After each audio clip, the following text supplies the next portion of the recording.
O Poder do Subconsciente, Joseph Murphy.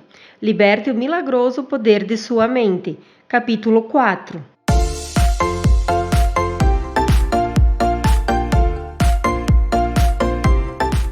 Seja bem-vindo ao canal A Mente Cria Sua Vida. Se você chegou a este vídeo foi por alguma razão. Então, se você gostar dele, se inscreve no canal e ativa o sininho. Assim você será avisado quando postarmos conteúdos novos. Curta e comente e compartilhe o vídeo. Fique agora com o capítulo 4, Curas Mentais nos Tempos Antigos. Através dos tempos, indivíduos em todos os continentes, climas e culturas souberam instintivamente que em algum lugar havia um poder curador que podia restaurar as aptidões e funções do corpo humano, trazendo-o de volta ao estado normal de eficiência e boa saúde. Acreditava-se que esse estranho poder podia ser invocado em certas condições e que, se corretamente conjurado, o resultado seria alívio do sofrimento.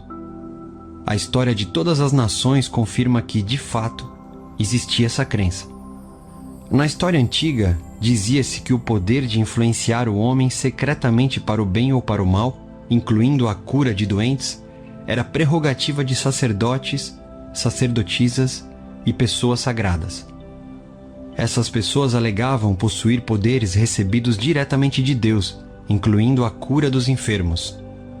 As técnicas e os processos de cura variavam em todo o mundo, embora, de maneira geral, incluíssem súplicas e oferendas ao Deus e cerimônias variadas, tais como imposição de mãos, encantamentos e uso de amuletos, talismãs, relíquias e imagens.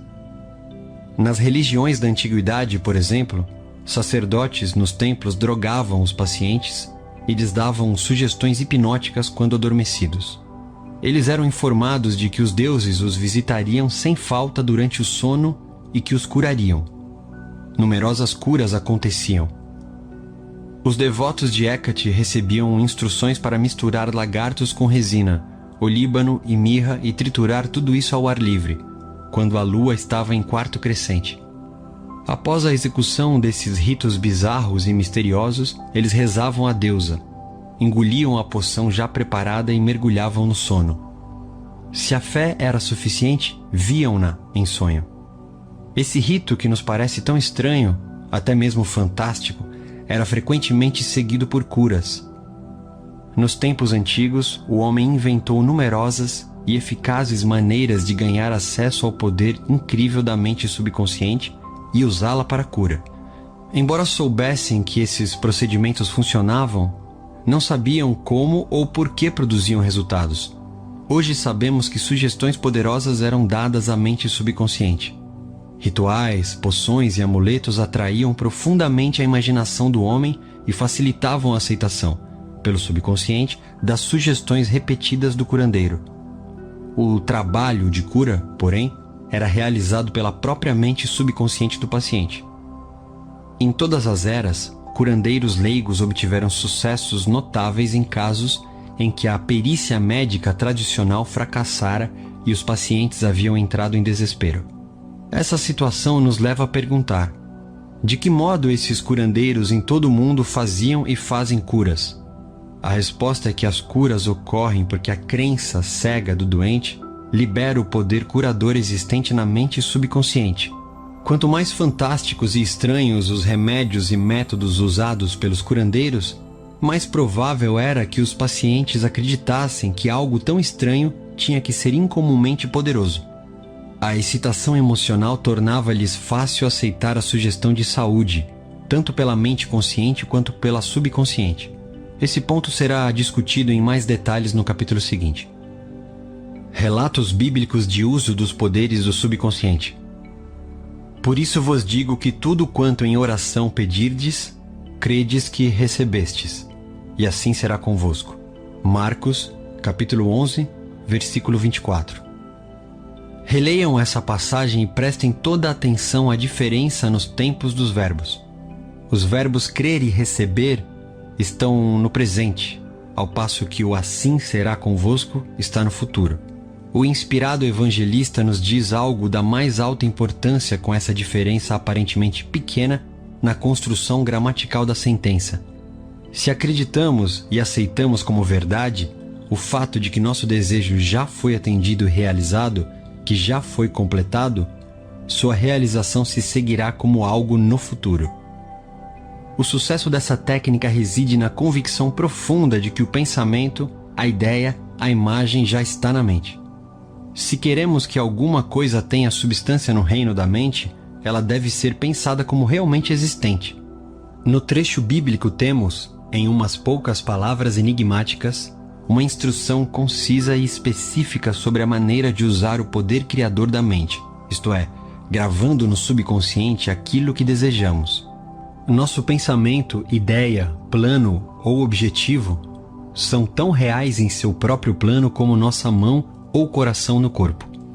Ao empregar a técnica bíblica, varremos inteiramente da mente todas as considerações sobre condições, circunstâncias ou qualquer coisa que possa implicar resultado negativo. Estamos plantando na mente uma semente, conceito, que, se a deixarmos em paz, germinará sem falta e terá fruição externa. A condição em que Jesus insistia acima de todas era a fé. Repetidamente lemos na Bíblia: faça-se-vos conforme vossa fé. Se plantamos certos tipos de sementes no solo, temos fé em que elas germinarão segundo sua natureza. É assim que se comportam as sementes, e, confiando nas leis do crescimento e da agricultura, sabemos que elas brotarão segundo sua natureza. A fé descrita na Bíblia é uma maneira de pensar, uma atitude mental, uma certeza íntima, a convicção de que a ideia que aceitamos sem reservas na mente consciente será assimilada pela mente subconsciente e tornada manifesta. A fé é, em certo sentido, a aceitação como verdade daquilo que nossa razão e sentidos negam. É um fechamento, a recusa em escutar a pequena, racional, analiticamente consciente e adotar uma atitude de confiança completa no poder interior da mente subconsciente. Mas vejamos um dos exemplos bíblicos mais conhecidos da técnica de cura. Tendo ele entrado em casa, aproximaram-se os cegos e Jesus lhes perguntou: credes que eu posso fazer isso? Responderam-lhe: sim, Senhor. Então lhes tocou os olhos, dizendo: faça-se-vos conforme a vossa fé. E abriram-se-lhe os olhos. Porém, os advertiu severamente, dizendo: acautelai-vos de que ninguém o saiba. Mateus capítulo 9, versículos 28 a 30. Ao dizer: faça-se-vos conforme vossa fé, Jesus está pedindo abertamente a cooperação da mente subconsciente dos cegos, cuja fé era a grande esperança, o sentimento profundo, a convicção interior de que alguma coisa milagrosa aconteceria, que a prece que haviam feito seria atendida. E por isso mesmo foi. Essa é a técnica de cura consagrada pelo tempo, utilizada por todos os grupos de cura em todo o mundo, qualquer que seja a filiação religiosa. Ao dizer: acautelai-vos de que ninguém o saiba, Jesus insistia com os pacientes curados para que não discutissem com outrem a cura recebida. Se assim fizessem, poderiam ser prejudicados por críticas céticas ou depreciativas dos incrédulos. Essa situação, por seu lado, poderia contribuir para desfazer o benefício recebido das mãos de Jesus, ao depositarem na mente subconsciente pensamentos de medo, dúvida e ansiedade. Que palavra é esta, pois, que com autoridade e poder ordena aos espíritos imundos e eles saem? Lucas, capítulo 4, versículo 36. Quando o buscaram, os enfermos foram curados por sua própria fé, juntamente com a fé e a compreensão de Jesus do poder curador da mente subconsciente. Tudo o que decretava, ele sabia no íntimo que era verdade. Jesus e os necessitados de ajuda eram unos com a mente subjetiva universal. A certeza e convicção interiores de Jesus sobre o poder curador mudaram a configuração destrutiva, negativa do subconsciente dos enfermos.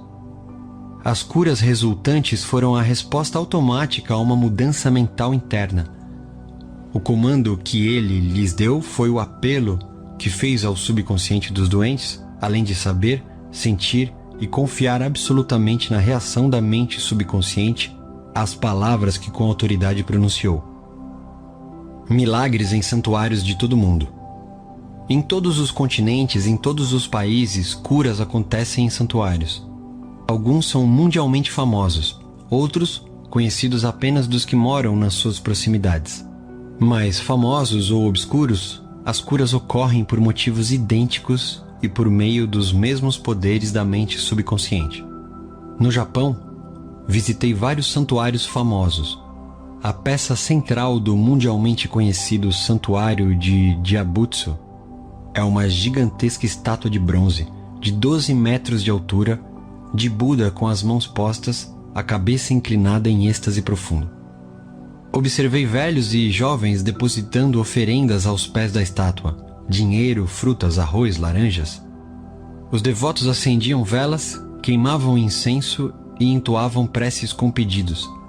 Escutei atento o cântico de uma mocinha, enquanto ela entoava a prece de cabeça baixa e apresentava 2 laranjas como oferenda.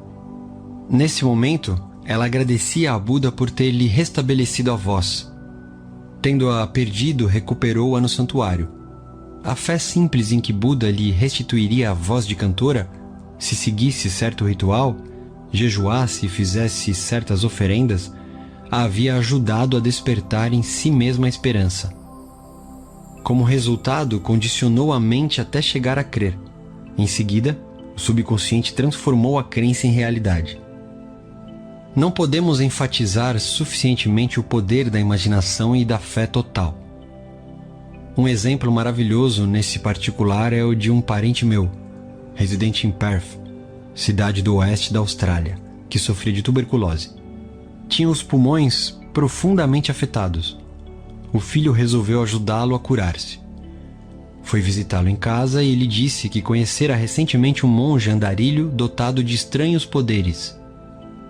O monge regressara pouco tempo antes de uma longa estada em um dos santuários de cura mais famosos da Europa. Nele conseguiram um minúsculo fragmento da verdadeira cruz, engastado em um anel dos tempos da Idade Média. Ao longo de séculos, incontáveis sofredores haviam sido curados após tocar o anel ou fragmento da cruz. Ao ouvir essa história, o filho contou ao monge a doença do pai e lhe implorou que lhe emprestasse o anel. O monge concordou. Em vista disso, o filho lhe fez um donativo espontâneo equivalente a $500. Quando mostrou o anel ao pai, o idoso cavalheiro praticamente arrancou-o de sua mão. Apertou o anel contra o peito, orou em silêncio e foi dormir. Na manhã seguinte estava curado. Todos os testes clínicos deram resultado negativo. Curas como essa acontecem o tempo todo. O mais notável em tudo é que a espantosa história do filho não passava de uma invenção. Na verdade, ele pegara um fragmento de madeira comum na rua, levara-o a um joalheiro e mandaram engastá-lo em um anel de desenho antigo. Em seguida, deu-o ao pai. O leitor sabe, naturalmente, que não foi o pedacinho de madeira apanhado na rua que curou o pai do rapaz. Não. Foi a imaginação despertada em grau intensíssimo, além da esperança confiante em que ficaria inteiramente curado. A imaginação ligou-se à fé, que é uma emoção subjetiva, e a união das duas realizou a cura pelo poder do subconsciente. O pai jamais soube do estratagema. Se isso tivesse acontecido, ele, quem sabe, poderia ter sofrido uma recaída. Mas em vez disso, a tuberculose jamais voltou. Permaneceu inteiramente sadio e faleceu de outras causas 15 anos depois, com a idade de 89 anos. Um único princípio universal de cura. É fato bem conhecido que todas as várias escolas de cura proclamam sucessos documentados dos mais maravilhosos tipos. A conclusão mais óbvia que ocorre à mente é que deve haver algum órgão ou processo comum a todas elas. Na verdade, há. O órgão de cura é a mente subconsciente e o processo, a fé. Pense bem nas verdades fundamentais seguintes. Você desempenha funções mentais que foram diferenciadas, designando-se umas como mente consciente e as outras como mente subconsciente. A mente subconsciente é, invariavelmente, suscetível ao poder da sugestão. A mente subconsciente exerce controle absoluto das funções, condições e sensações de seu corpo. Você certamente sabe que sintomas de praticamente todas as doenças podem ser induzidos por sugestão em pacientes hipnotizados. Um indivíduo nessas condições pode, por exemplo, ficar com febre alta, afogueado ou sentir calafrios, conforme a natureza da sugestão. Você pode lhe sugerir que ele está paralisado e ele não conseguirá andar, ou manter uma xícara de água fria sob o nariz e lhe dizer: esta xícara está cheia de pimenta, cheire-a. Ele vai espirrar violenta e repetidamente. O que é que você imagina ter causado os espirros? A água ou a sugestão? Se alguém lhe disser que é alérgico a flores, você pode colocar uma delas sintética ou um copo vazio sob o nariz da pessoa quando ela estiver em estado hipnótico e lhe dizer que é uma flor. Ela imediatamente exibirá os sintomas alérgicos habituais. Esse fato demonstra que a causa dos sintomas está na mente subconsciente. A cura dos sintomas ocorre nela também. Diferentes escolas de medicina, tais como osteopatia, quiroprática, qigong, acupuntura e naturopatia produzem, todas elas, curas notáveis. O mesmo acontece com os ritos e as cerimônias das várias crenças religiosas em todo o mundo. É evidente que todas essas curas são realizadas por intermédio da mente subconsciente, a única curadora existente. Note só como ela cura um corte num dedo. Ela sabe exatamente como fazer isso. O médico põe uma atadura e diz: a natureza curará o ferimento. Natureza, porém, nada mais é do que outro nome para a lei natural, a lei da mente subconsciente. O instinto de autoconservação é a primeira lei da natureza e principal função da mente subconsciente. Seu instinto mais forte é a mais potente de todas as autossugestões. Teorias profundamente diferentes. Muitas e diferentes teorias de cura foram propostas por diferentes seitas religiosas e grupos de terapia pela prece. Muitos alegam que, uma vez que suas práticas produzem resultados, a teoria que defendem deve ser a certa. Mas como vimos neste capítulo, essa alegação carece de fundamento. Como você sabe, há vários tipos de cura. Franz Anton Mesmer, 1734 a 1815, um médico austríaco que clinicava em Paris, descobriu que aplicando ímãs ao corpo doente podia curar milagrosamente a doença de que ele sofria. Realizou também curas com vários outros tipos de material, como vidro e metal. Mais tarde abandonou o uso desses objetos em troca de passes sobre o corpo do paciente. Proclamou que a verdadeira causa de suas curas eram o que denominou de magnetismo animal. Formulou a teoria de que alguma substância magnética misteriosa era transmitida pelas mãos do curador ao paciente. Mesmer emprestou seu nome a esse método de tratamento, que veio a ser conhecido como mesmerismo. Hoje nós o conhecemos como hipnotismo. Outros médicos, invejosos do sucesso de Mesmer, alegaram que todas as suas curas eram devidas à sugestão e a nada mais. Quando pressionados, porém, tiveram que confessar que não sabiam como o poder da sugestão produzia efeitos tão notáveis. Todos esses grupos, psiquiatras, psicólogos, osteopatas, quiropráticos, médicos e grupos religiosos de todos os tipos, utilizam o poder universal único existente na mente subconsciente. Todos podem proclamar que as curas são explicadas por suas teorias, embora a verdade seja muito diferente. O processo da cura, qualquer que seja ela, é uma atitude mental definida, positiva, uma atitude interior ou maneira de pensar denominada fé. A cura é devida a uma esperança confiante que atua como sugestão poderosa à mente subconsciente, liberando seu poder curador. Ninguém cura usando um poder diferente do usado por outro. É bem verdade que ambos podem ter teorias ou métodos próprios, mas só há um único processo de cura, o da fé. Só há um único poder curador, isto é, a mente subconsciente. Escolha qualquer teoria, crença ou método que o agrade, e pode ficar tranquilo de que, se tiver fé, obterá resultados. Opiniões de Paracelso. Philippus Paracelsus famoso alquimista e médico suíço que viveu de 1493 a 1541, foi um grande curandeiro em seus dias. E afirmou o que é um fato científico óbvio, quando disse: seja o objeto de sua fé real ou falso, você ainda assim obterá os mesmos resultados. Dessa maneira, se eu acreditar na estátua de São Pedro como teria acreditado no próprio São Pedro, obterei os mesmos resultados que teria obtido com ele. Mas isso é superstição. A fé, contudo, produz milagres e, seja ela verdadeira ou falsa, sempre produzirá as mesmas maravilhas.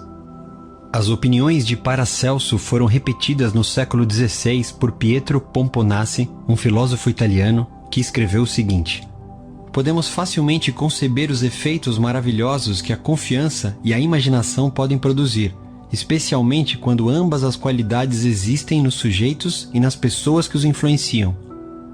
As curas atribuídas à influência de certas relíquias constituem efeitos da imaginação e da confiança das pessoas nessas relíquias.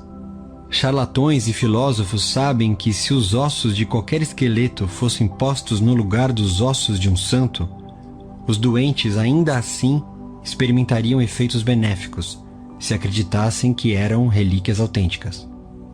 Pense só no que isso implica. Se acredita no poder dos ossos de santos, ou nas propriedades curadoras de certas águas, ou, como meu parente australiano, nos efeitos milagrosos de um pedaço de madeira, você obterá resultados devido à poderosa sugestão dada à sua mente subconsciente. É esta que realiza a cura. Os experimentos de Bernheim.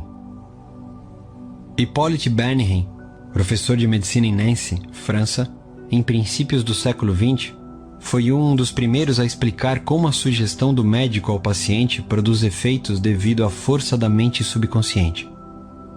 Bernheim contou a história de um homem com paralisia na língua. Foram tentadas todas as formas de tratamento, sem nenhum sucesso. Certo dia, porém, seu médico anunciou que ouvira falar de um novo instrumento que, com certeza, aliviaria o problema. Em seguida, ele colocou um termômetro na boca do paciente, que acreditou que era o instrumento que o salvaria. Momentos depois, gritou alegremente que podia mover a língua com a maior facilidade. Continua Bernheim. Entre nossos casos, são encontrados fatos do mesmo tipo. Uma mocinha veio ao meu consultório sofrendo de perda completa da voz havia quase 4 semanas. Depois de chegar a um diagnóstico seguro, eu disse a meus alunos que a perda da voz cedia, às vezes instantaneamente, à aplicação de eletricidade, que só poderia agir simplesmente por sua influência sugestiva. Mandei buscar o aparelho de indução. Botei a mão sobre a laringe da paciente, movia um pouco e disse: agora você pode falar alto. Um instante depois a fiz dizer A, em seguida B e, depois, Maria. Ela continuou a falar com clareza e o problema desapareceu.